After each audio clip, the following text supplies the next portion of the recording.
behind it is basically about using fish skin instead of the skin from the patient himself and move into the wound. And the surprising thing is that fish skin is actually identical to human skin. So everyone, including myself, would actually assume that the fish and human are completely different and not similar at all.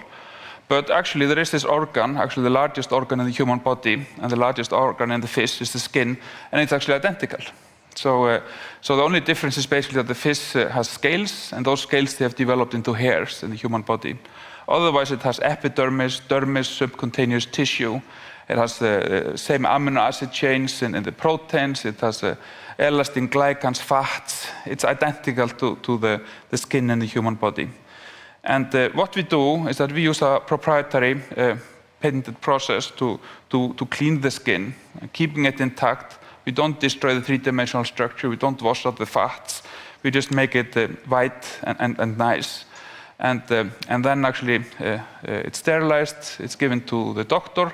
The doctor cleans the wounds, cuts away all the dead tissue, cleans it and puts the fish skin into the wound. And then the human cells, they will crawl into the fish skin and they will convert the fish skin to human skin over a few weeks. And this is basically the foundation and the invention, my invention, that the company is based on. And we have evolved over time. We've been selling now for 7 years.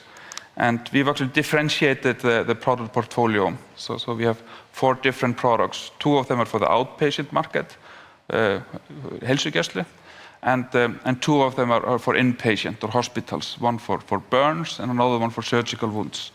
And we have different sales forces. Actually, we have almost 300 people that are selling these products. And half of the sales team sells outpatient, and half of the people they sell within the hospitals. So we've taken this invention, the fish skin, that just looks like this, and we've created a relatively sophisticated product portfolio with different education material, different training material, different science, different reimbursement guides, different pricing, and different call points to sell this product to.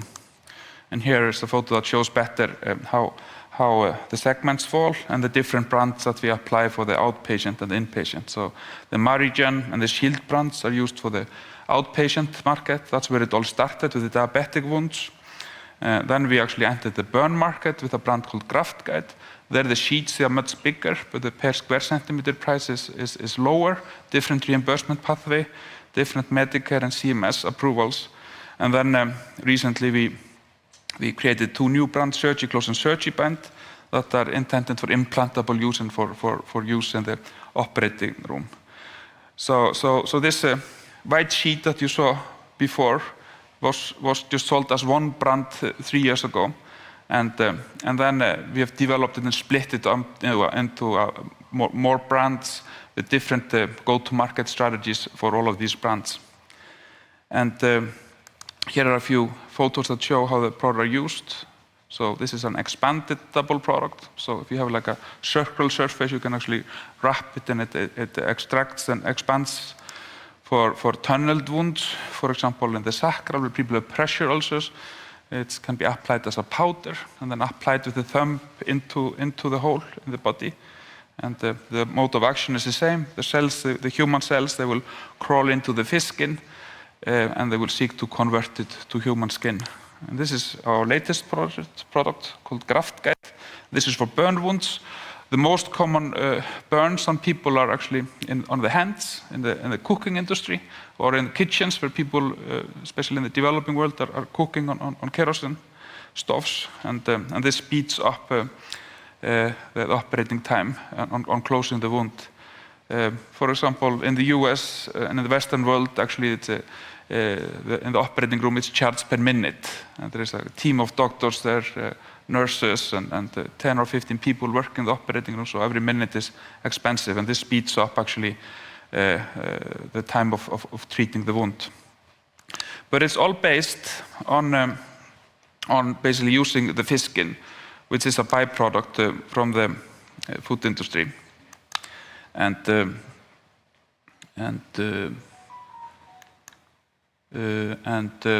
So basically, we get it down the road from a fish factory. So the fish is caught at sea, and it's brought in plastic containers to the fish factory. It's kept there overnight. It's stored in a cooler. And then the fish is put onto the conveyor belt. It's first beheaded, then filleted, and then deskinned. And our people, they actually go to the fish factory and pick up the skins and use them. So maybe if the operator could put on the autoplay, run external files in the computer. So it seems that the PowerPoint has not been configured to be allowed to run external files, but that's okay. So basically, it's a conveyor belt. The fish is a byproduct, used to be flushed into the ocean or used in animal feed, but we go and pick it up the morning after it's processed and moved into our clean room in our factory in Ísafjörður. And there we start the processing method. So we pay almost nothing for the fish skins. It used to be disposed of, and we are actually very proud of some of our shareholders. And one of our shareholders is Lauren Jobs in the Amazon Collective, the widow of Steve Jobs, and she is very interested in food waste and diabetes. So she was, and the team in Amazon was fascinated by the fact that we are taking something that is flushed away, is not used. We have killed the animal, we're not utilizing it. And they were fascinated by that we are actually increasing the utilization of what we're already taking. But over to the value that we have created. So this fact of using this material that is just disposed of and is just thrown away is creating quite a bit of value for Kerecis. So in 2019 was the first year that we sold for more than 1 billion kronas, and it has been growing steadily since. 2.4 billion kronas in 2020, 4 billion in 2021, then 10.4, and we expect that in this financial year it's going to be 18.2 billion kronas. And our financial year runs from September to October. Probably our calendar year revenue is going to be well over 20 billion kronas. And all this is created by picking up this fish skin that used to be flushed out into the ocean and were not being used. Most of the revenue comes from the US market. Our biggest footprint is in the US market. There we have the most diabetes, most of the obesity, and that's also the best paying healthcare market in the world. There we have doctors and patients that are willing to spend the most actually on their health and on healthcare. But what does it mean, this figure of 18.2 billion kronas in the Icelandic context? It actually means 10% of all the export of cod fish. So without fishing or catching any more cod, we put 10% more on the global export value of cod in Iceland. And of course, you know that the fishing is important in Iceland. It's about 25% of the GDP in Iceland. Codfish is by far the most important species that's exported, and Kerecis increases the value of the codfish export total with 10% without fishing a single more fish. In terms of the market, so we have about 5% market share in the US in this so-called skin substitute business. We are still growing a lot. We are doubling, and we'll continue to double our market share in the coming years. So we hope to get up to 15 or 20%, like our competitors have, in the next 3 or 4 years. The market is also expanding, so there is a lot of more diabetes, there are more amputations. So actually, the great thing with the market that we are in is that we are not taking dollars away from anyone. So when our market share increases, we are not taking dollars away from our competitors, Organogenesis, Integra, Mimetics. We are just taking the biggest part of the growth. And that's a very good market to be in. You're not reducing the dollar amount from anyone else. You're not reducing the sales of your competitors. You're just taking a bigger slice of the growth. And that's a great situation to be in. So we are in a market that has a substantial human impact. It's terrible to be amputated. It's terrible to be burned and have scars for the rest of your life.